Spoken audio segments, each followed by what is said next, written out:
halkan oo ah xarunta wasaaradda deegaanka iyo isbeddelka cimilada Soomaaliland ee magaalada Hargeysa waxaa maanta ka qabsoomay munaasabad kooban oo lagu xusay xuska maalinta dhirbeerista qaranka ee 15 bishii Abriil oo sanad kasta dalka laga xuso. xuska maalintan ayaa madaxweynaha Jamhuuriyadda Soomaaliland Mudane Muuse Biixi Cabdi waxa uu dhaqan geliyay 10kii bishii Abriil ee sanadkii 2018. ujeedada ugu weyn ee laga leeyahay munaasabadan ayaa ah sidii loo muujin lahaa muhiimadda ay xukuumadda iyo qarankuba siinayaan ilaalinta iyo dhowrista deegaanka iyo sidii bulshada Soomaaliland loogu soo jeedin lahaa inay ilaaliyaan isla markaasna dhowraan deegaanka. xuska sanadkan ayaa halkudhigiisu waxa uu yahay dhirtu waa huga dhulkeena aan dhowrano. waxaana munaasabada kooban ee ka qabsoontay xarunta wasaaradda deegaanka iyo isbeddelka cimilada ka qayb galay mas'uuliyiinta wasaaradda deegaanka iyo isbeddelka cimilada iyo qaar ka mid ah shaqaalaha wasaaraddaasi. ugu horeyntii agaasimaha waaxda dhirta iyo daaqa ee wasaaradda deegaanka iyo isbeddelka cimilada Axmed Ibraahim Warsame Axmed Xaaji oo horeyntii halkaasi ka hadlay ayaa sheegay in sanadkan ay ugu tala galeen in dalka oo dhan laga qaybiyo 340 kun oo geed kaas oo lagu tala galay in munaasabadan awgeed la qaybiyo isla markaana sidoo kale looga faa'iideysto curashada raxmaadka ee guga. maalinta waa maalin weyn oo ah maalintii dhirta Soomaaliland qaranka Soomaaliland u asteeyay dhirta 15 Abriil 2023. halkan aynu joognana waa xaruntii tarminta dhirta ee magaalada Hargeysa ee ugu weynayd xarumaha tarminta dhirta. runtii waa maalintan oo kale sanad walba ay qabato wasaaraddu xafladan oo kale ay ku qabato dhammaan gobolada dalka xarumaha tarminta dhirta ayaa lagu qabtaa. wasaaraddu runtii waxay xoog saartay sidii loo ballaarin lahaa ama wax soo saarkooda iyo numberka xarumaha tarminta ee dalkaba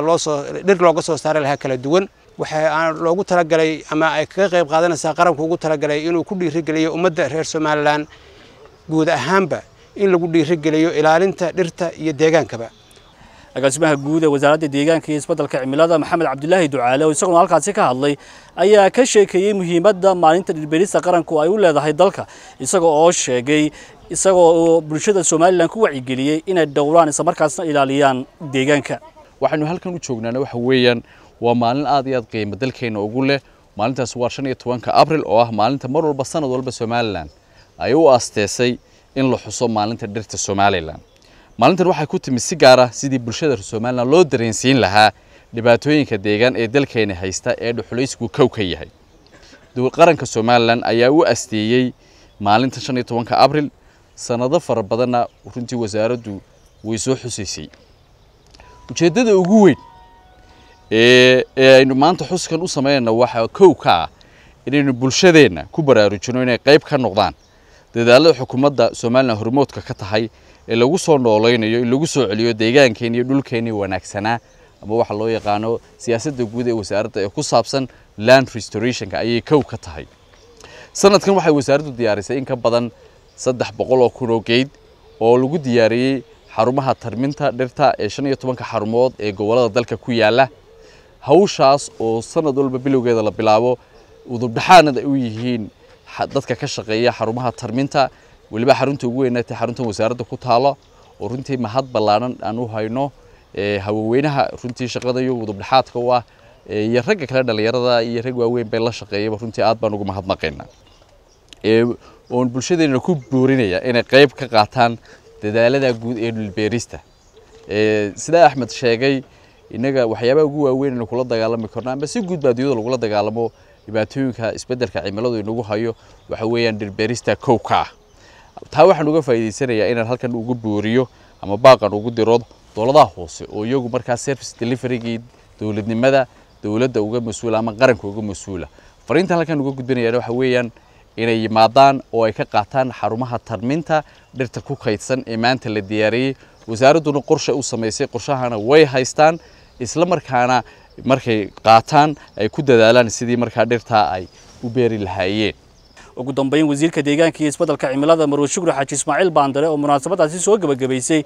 ayaa ku dheeraatay muhiimadda ilaalinta iyo dhowrista deegaanka iyadoo sheegtay in wasaaraddu ay ku dadaalayso sidii ay u ilaalin lahayd isla markaana u dhowri lahayd deegaanka dadkana ugu wacyigelin lahayd iyadoo sheegtay in maanta wixii ka dambeeya aan la aqbali doonin in dhirta dhuxul laga shido siiba kuwa xerow dhaladka. maanta waa 15 waxa aynu xusud badan horta waynu soo bilownay sanadkan oo imika 15 casho ka hor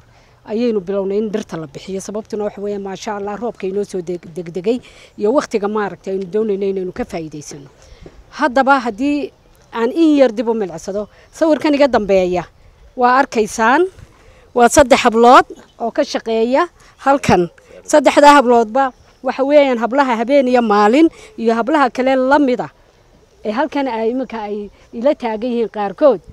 waa hablaha habeen iyo maalin ka shaqeeya iyagu dhirta soo saara ragga halka wada joogana waa in allaaliya inta la shaqeyso hablaha qaarna imika way naga maqan yihiin laakiin waxa weeyaan dadka laf dhabarka